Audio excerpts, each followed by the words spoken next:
दुनिया में करीब 100 करोड़ हिंदू हैं और मोस्टली लोग ये समझते हैं कि पूजा पाठ मंदिर जाना ही इसका मूल आधार है।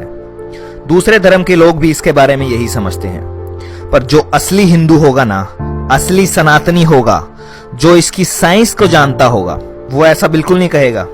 इसकी साइंस क्या है वो मैं इस वीडियो में आपको बताऊंगा।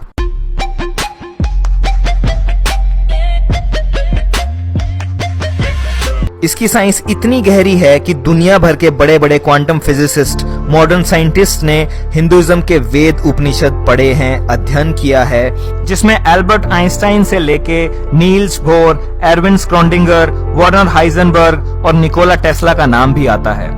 इन्होंने अपने टाइम में वेदांता फिलॉसफी पढ़ी थी। हिंदुइज्म का असली नाम है सनातन धर्मा। धर्मा का मतलब यहाँ पे रिलीजन से नहीं है, धर्मा का मतलब यहाँ पे है नियम, कुछ लॉज। उन लॉज के बारे में बात कर रहा है जो फिजिकल नहीं है, बट उनके हिसाब से सबकी लाइफ गवर्न होती है। हिंदुइज्म तो नाम इसलिए पड़ गया क्योंकि ये दुनिया की सबसे पुरानी सभ्यता से शुरू हुआ था, इंडस वैली सिविलाइजेशन, सिंधु घाटी सभ्यता, जो कि एक नदी के किनारे थी जिसका नाम था सिंधु नदी। और क्योंकि यहाँ रहने वाले लोग हिमालय और इंदु सागर, इंडियन ओशन के बीच में जो लोग रहते थे, उनको बाहर वाले लोगों ने हिंदू बोलना शुरू कर दिया, तो वहां से नाम पड़ गया हिंदुइज्म। अब इसकी खास बात क्या है? इसकी खास बात यह है कि अगर तुम 10 हिंदुओं को खड़ा कर दोगे और उनसे पूछोगे कि भाई तुम किस चीज में बिलीव करते हो, तो आपको 10 अलग अलग जवाब मिलेंगे, डिफरेंट फॉर एवरी पर्सन। क्यों? क्योंकि कोई भी इसका एक सिंगल फाउंडर नहीं है, लाइक अदर रिलीजन्स। इसमें कुछ लोग किसी चीज में मानते हैं, कुछ लोग किसी चीज में मानते हैं, डिफरेंट कल्चर्स हैं, ज्योग्राफिकल लोकेशंस के हिसाब से भी ये डिफर करता है। इस सब के बावजूद भी हिंदुइज्म में एक कॉमन विचारधारा है और वो बड़े ही ब्यूटीफुल तरीके से 3 चीजों को समझाती है। गॉड कौन है, इंडिविजुअल कौन है और ये वर्ल्ड क्या है। तो वो ऐसे है कि एक ब्राह्मण होता है, ब्राह्मण, इसको जाति वाला ब्राह्मण मत समझना, वो अलग है, वो कास्ट है। और ब्रह्मा भी मत समझना, क्रिएटर, वो भी अलग है, BRAHMAN। एक ब्राह्मण होता है, ऑल परवेडिंग एनर्जी, जो सब कुछ है, वहीं से शुरुआत है और वहीं से अंत है। वो ना कभी आया और ना कभी गया, वो हमेशा है। ट्रू रियलिटी ऑफ थिंग्स, ये शेपलेस है, बॉडीलेस है, जेंडरलेस है, कलरलेस है। It can not be described, it can only be experienced. तो ये है ब्राह्मण, परमात्मन। अब इस ब्राह्मण की इटर्निटी को समझने के लिए एक श्लोक है संस्कृत में, ओम पूर्णमदम पूर्णमिदम पूर्णात् पूर्णम उदच्यते पूर्णस्य पूर्णमादाय पूर्णमेवावशिष्यते। इसका सिंपल मतलब है, infinite has already existed, it will continue to exist, and from that infinite even if a infinite is taken out it remains infinite. मतलब वो इनफाइनाइट है, अनंत है, उसमें से अगर इनफाइनाइट भी निकाल दोगे तो भी वो इनफाइनाइट ही रहेगा, अनंत ही रहेगा। ये है ब्राह्मण, परमात्मन। अब इस ब्राह्मण में से, इस परमात्मन में से निकलते हैं छोटे छोटे टुकड़े, जिसे बोलते हैं आत्मन, जो आप में है, मुझ में है, पशुओं में है, पेड़ पौधों में है। उनमें प्राण है, लाइफ फोर्स, एनर्जी है। Pieces that comes out of Brahman, ये एनर्जी है। E=mc², आइंस्टाइन ने जो बताया था, वही सेम चीज। अब ये आत्मन एंटर करता है माया में। माया मतलब प्रकृति। ब्राह्मण सोर्स ऑफ क्रिएशन है और प्रकृति primordial matter and activating energy है, यानी कि नेचर और क्रिएशन इटसेल्फ। पुरुष प्रकृति, Shiv Shakti, cosmic father, cosmic mother, जगत पिता, जगत माता, masculine principle and feminine principle. पुरुष क्रिएशन का सोर्स है और प्रकृति खुद क्रिएशन है। अब ब्राह्मण से प्रकृति निकली है, ब्राह्मण से माया निकली है। ब्राह्मण इनफाइनाइट है, माया भी इनफाइनाइट है, पुरुष इनफाइनाइट, प्रकृति भी infinite. That infinite proceeds from the infinite. अनंत से ही अनंत निकलता है, and it still remains the Brahman, still remains infinite. तो Brahman is infinite, universe is infinite. अब ये यूनिवर्स जो ये क्रिएट हो रखा है, प्रीमोडियल मैटर, ये माया है, ब्राह्मण की माया, या कह लो शिव की माया। अब आत्मन को बॉडी मिली है, तो आत्मन ड्राइवर है और ये बॉडी एक कार की तरह है। एक कार नहीं चल सकती विदाउट द ड्राइवर, समझ रहे हैं? सिमिलरली इस बॉडी नहीं चल सकती विदाउट द आत्मन। आपने पढ़ा होगा, energy can neither be created nor be destroyed, it can only convert from one form to another. ये वही एनर्जी है, वही आत्मन है। जब ये माया में या प्रकृति में एंटर करती है तो ये मैटर एक्वायर कर लेती है, बॉडी एक्वायर कर लेती है। Atman is surrounded by a physical structure called body. अब आत्मन अपने आप को रिवील करती है कॉन्शियसनेस के थ्रू, चेतना के थ्रू, और ये कॉन्शियसनेस या चेतना इंटरेक्ट करती है बॉडी के साथ, बॉडी इंटरेक्ट करती है माया के साथ, प्रकृति के साथ। और ये इंटरेक्शन होता है 3 तरीकों से, या सात्विक गुणों से, या राजसिक गुणों से, और या तामसिक गुणों से। हर इंटरेक्शन में कर्म जनरेट होता जाएगा। अच्छा सोचोगे, अच्छा करोगे तो पॉजिटिव कर्म जनरेट होगा, और बुरा करोगे, बुरा सोचोगे तो नेगेटिव कर्म जनरेट होगा। अब ये जो आत्मन है, एनर्जी है, इसके लिए श्लोक है जो गीता में कृष्ण ने बोला है, नैनम छिदंती शस्त्राणि नहनम दहती पावक, न चैनम क्लदयन्ते आपो न शोषयति मारुत। ना शस्त्र आपको काट सकता है, ना अग्नि आपको जला सकती है, ना जल आपको गीला कर सकता है, और ना ही हवा आपको सुखा सकती है। आत्मा अमर है, अजर है, सर्वज्ञ है, सनातन है। जिस तरह से हम कपड़े बदलते हैं, उसी तरीके से आत्मा एक शरीर छोड़कर नया शरीर धारण कर लेती है। और जब ये आत्मन माया में एंटर करता है तो इस माया के अंदर आपका साइकिल स्टार्ट हो जाता है कर्म का। मतलब इस रेक्टेंगल के अंदर लिखा हुआ है लॉ ऑफ कर्मा। मतलब आत्मन ने यहाँ पे एंटर किया और उसका कर्म साइकिल स्टार्ट हो गया। यहाँ से ये आत्मन ने माया में एंटर किया, यहाँ पे जन्म हुआ, birth, disease, old age, death, birth, disease, old age, death, birth, disease, old age, death.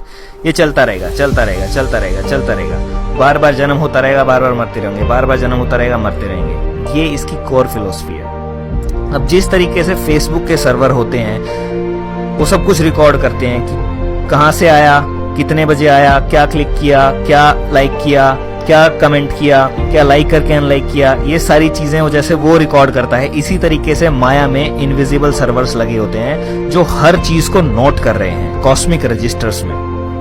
आपका एक एक कर्म नोट होता है, रजिस्टर्स में चढ़ता जाता है, पॉजिटिव और नेगेटिव का बैलेंस बनता चला जाता है। जब शरीर की मृत्यु होती है, उस समय आत्मा का जो भी विचार रहता है और उसके कर्म कैसे थे, उसके हिसाब से अगला जन्म डिसाइड होता है। अब देयर आर 6 कैटेगरीज जिसमें जन्म होता है, और ये इवोल्यूशन के हिसाब से हुआ है। अब 6 तरीके की रियलिटी है इस 3 डायमेंशनल वर्ल्ड में। पहली है एक्वेटिक, सारे पानी वाले। दूसरी है इंसेक्ट्स एंड रेप्टाइल्स, रेंगने वाले छोटे कीड़े मकोड़े। तीसरी है प्लांट्स। चौथी है एनिमल्स। पांचवी है बर्ड्स, और छठी है ह्यूमंस। अब सनातन धर्म ये बिलीव करता है, सनातन का मतलब है इटर्नल, टाइमलेस। उसमें ये बिलीफ है कि जो ह्यूमंस हैं सिर्फ वो ही कर्म जनरेट करते हैं, क्योंकि जो कीड़े मकोड़े हैं या फिर कुत्ता बिल्ली हैं, they are not aware of itself. वो सिर्फ इंस्टिंक्ट्स के आधार पे काम करते हैं, उनका कर्मा जनरेट नहीं होता, उनका कर्मा काउंट नहीं होता है। तो नेगेटिव कर्म जनरेट करोगे तो नीचे की दुनिया मिलेंगी, नीचे के रियलिटीज मिलेंगी, और नीचे सिर्फ कोई कर्म जनरेट नहीं हो सकता है, वहां सिर्फ कर्म भोग सकते हो, वहां कोई कर्म जनरेट नहीं होता है। तो अभी तुम्हें ह्यूमन बर्थ मिला है तो तुम्हारे कर्म बहुत अच्छे थे, इसलिए तुम इंसान बने, क्योंकि सिर्फ ह्यूमंस के पास फ्री विल है, चॉइस है कर्म जनरेट करने की। ये हिंदुइज्म के बेसिक थॉट्स हैं, और ब्रह्मा विष्णु महेश तो अभी तक आए भी नहीं। जो लोग सोचते हैं कि हिंदुइज्म का मतलब सिर्फ मंदिर जाना, पूजा करना है, भक्ति करना है, इसकी पीछे की साइंस क्या है उसको जानो। और ये सबसे पुराना रिलीजन होने के बावजूद भी आज तक इसीलिए खड़ा है क्योंकि ये सनातन है, टाइमलेस है, इसको कोई मार नहीं सकता। कितनी भी कोशिश कर लो इसको मारने की, फिर से उठ के खड़ा हो जाएगा, क्योंकि ये तो सिर्फ एक विचार है। और यही एक रीजन है कि ये आज तक भी जिंदा है। बाकी कितने धर्म आए और खत्म हो गए, बट ये आज भी सबसे पुराना होने के बावजूद भी 100 करोड़ लोग इसे फॉलो करते हैं। चलो आगे बढ़ते हैं। अब आत्मा के कर्म के हिसाब से अगला जन्म मिलता है। तो अब जो ह्यूमन लाइफ मिली है, इसमें अच्छे कर्म कर लो, वरना नीचे जाओगे। अपना कार्मिक बैलेंस सुधार लो, और नीचे जाओगे तो केवल बुरे कर्म खत्म होते जाएंगे, नए कर्म अन नहीं हो सकते क्योंकि चॉइसेस नहीं है।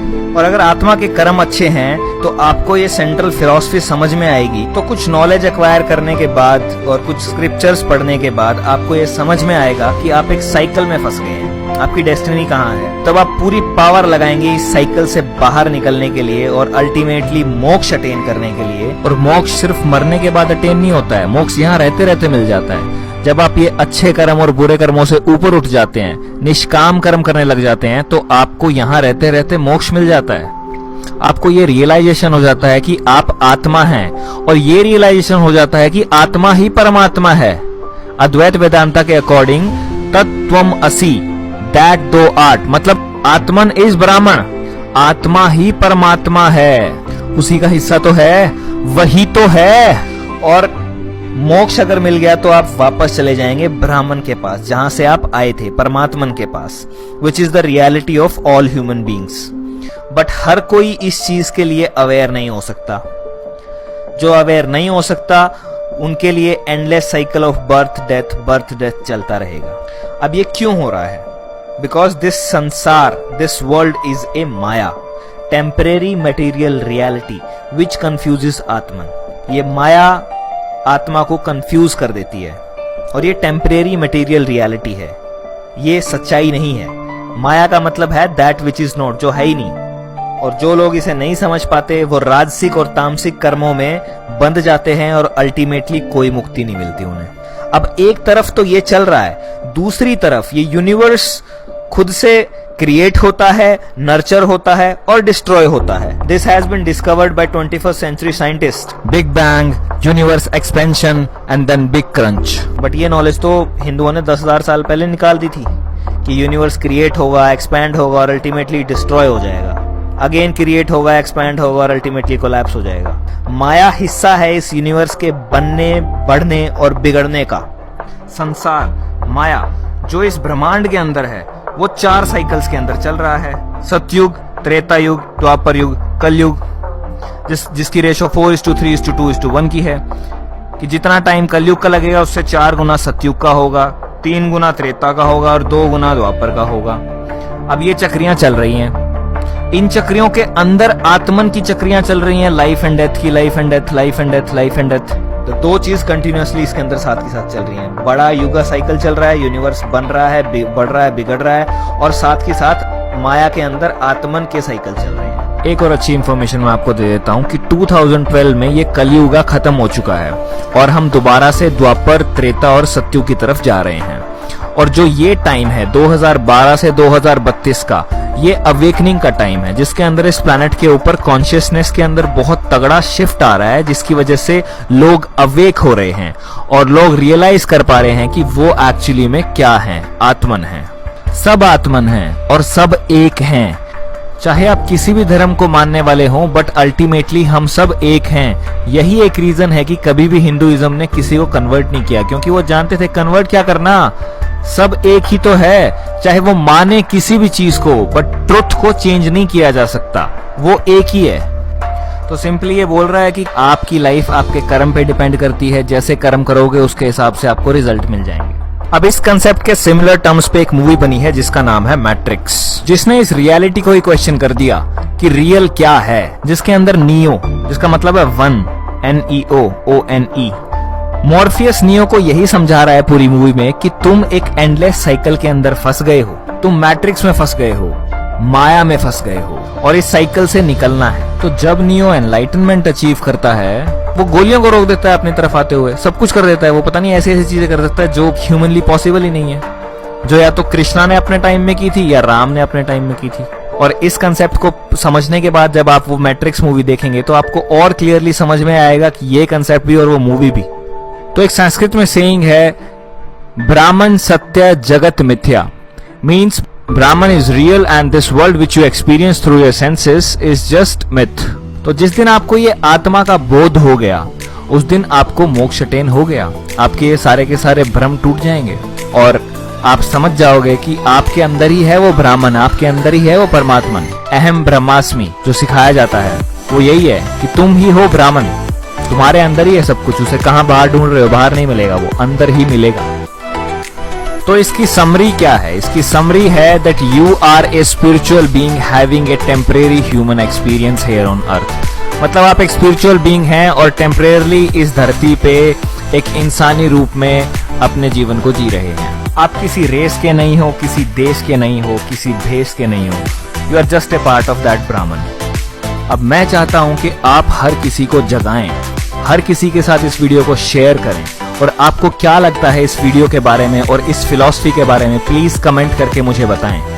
अगर किसी चीज पे आपको डाउट है तो मैंने डिस्क्रिप्शन में लिंक दिए हैं, आप उन पे जाके फर्दर रिसर्च कर सकते हैं। अगर ये वीडियो आपको पसंद आई है तो प्लीज इसे लाइक करें, चैनल को सब्सक्राइब करना बिल्कुल मत भूलें, क्योंकि मैं सिमिलर टाइप का कंटेंट इस चैनल पे लाता रहूंगा।